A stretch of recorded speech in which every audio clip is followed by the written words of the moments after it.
दोस्तों नमस्कार, daily read book में आपका स्वागत है। आज हम लोग इस वीडियो में एसएससी एमटीएस के ऑफिशियल पेपर का अध्ययन करेंगे।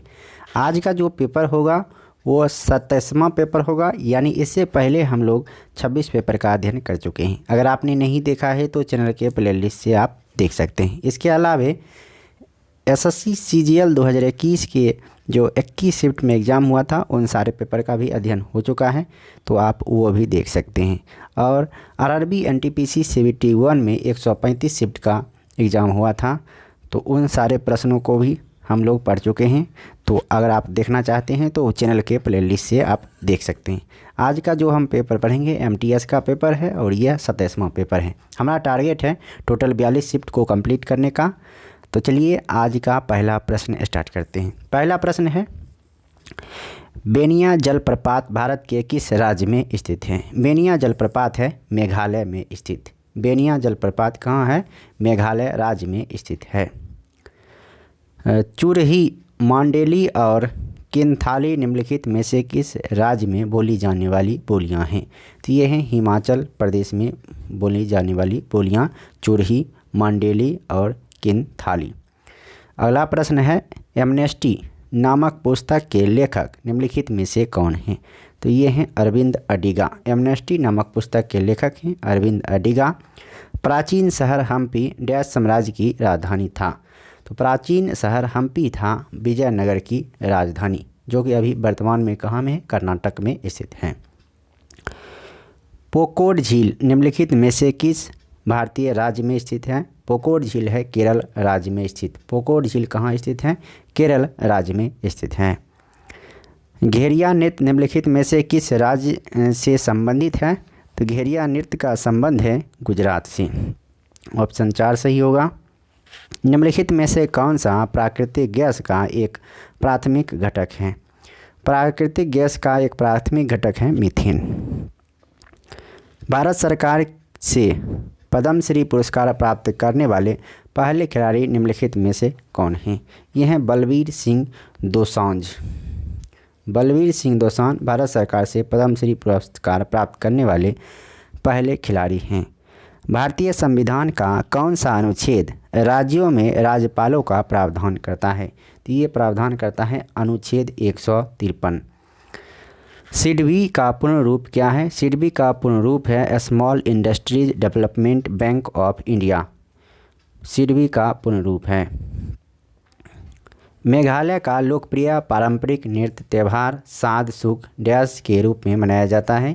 तो बुआई का त्यौहार के रूप में मनाया जाता है। मेघालय का लोकप्रिय पारंपरिक नृत्य त्यौहार साद सुख बुआई का त्यौहार है। ये कहाँ मनाया जाता है? मेघालय में। निम्नलिखित में से कौन सा मानव शरीर का एक साइनोवियल जोड़ नहीं है? सूचर जोड़। सूचर जोड़ मानव शरीर का साइनोवियल जोड़ नहीं है, जबकि कोंडाइलॉइड्स जोड़, बॉल और सॉकेट जोड़ और हिंज जोड़ ये सभी मानव जोड़ के भाग हैं। रामगुंडम ऊर्जा संयंत्र निम्नलिखित में से किसके निर्माण के लिए प्रसिद्ध है?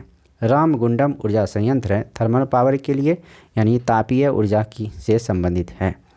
विदेशी मुद्रा विनियमन अधिनियम के स्थान पर विदेशी मुद्रा प्रबंधन अधिनियम किस वर्ष में लागू किया गया था? तो 1999 ईस्वी में लागू किया गया था। ऑप्शन 3 सही होगा। एशिया की सबसे पुरानी रंगशालाओं में से एक रंग घर का निर्माण डैश वंश के शासकों ने करवाया था? तो ये अहोम वंश के शासकों के द्वारा करवाया गया था।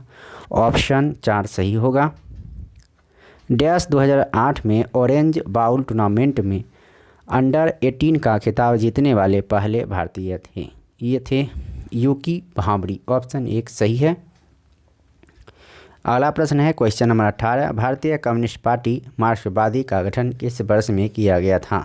तो ये किया गया था 1964 ईस्वी में। भारतीय कम्युनिस्ट पार्टी मार्क्सवादी का गठन 1964 में किया गया था। निम्नलिखित में से किस भारतीय अभिनेता ने 2020 का रशियन ऑडियंस हार्ट पुरस्कार जीता है? तो ये प्रभास के द्वारा जीता गया है। किस पिंड की गतिज और स्थिति ऊर्जा उसकी डैश? किसी पिंड की गतिज और स्थिति ऊर्जा वो होती है यांत्रिक ऊर्जा। यांत्रिक ऊर्जा गतिज ऊर्जा और स्थितिज ऊर्जा के सम्मिलित रूप को कहते हैं। यानी समझिए कि गतिज ऊर्जा के दो भाग होते हैं, एक स्थितिज ऊर्जा और एक यांत्रिक,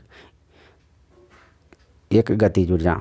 अगला प्रश्न है क्वेश्चन नंबर 21, पादपों का निम्नलिखित में से कौन सा भाग कार्बन डाइऑक्साइड का उद्धरण करता है और वाष्पोत्सर्जन के कारण होने वाले जल हानि को सीमित करता है? तो ये है रंध्र।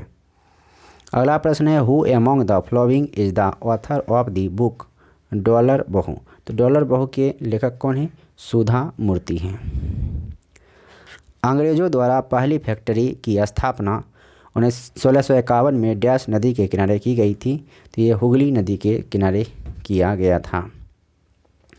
क्वेश्चन नंबर 24 है निम्नलिखित में से किस देश ने पहला कृत्रिम उपग्रह स्पुतनिक फर्स्ट लॉन्च किया था? तो ये सोवियत संघ के द्वारा लॉन्च किया गया था स्पुतनिक फर्स्ट।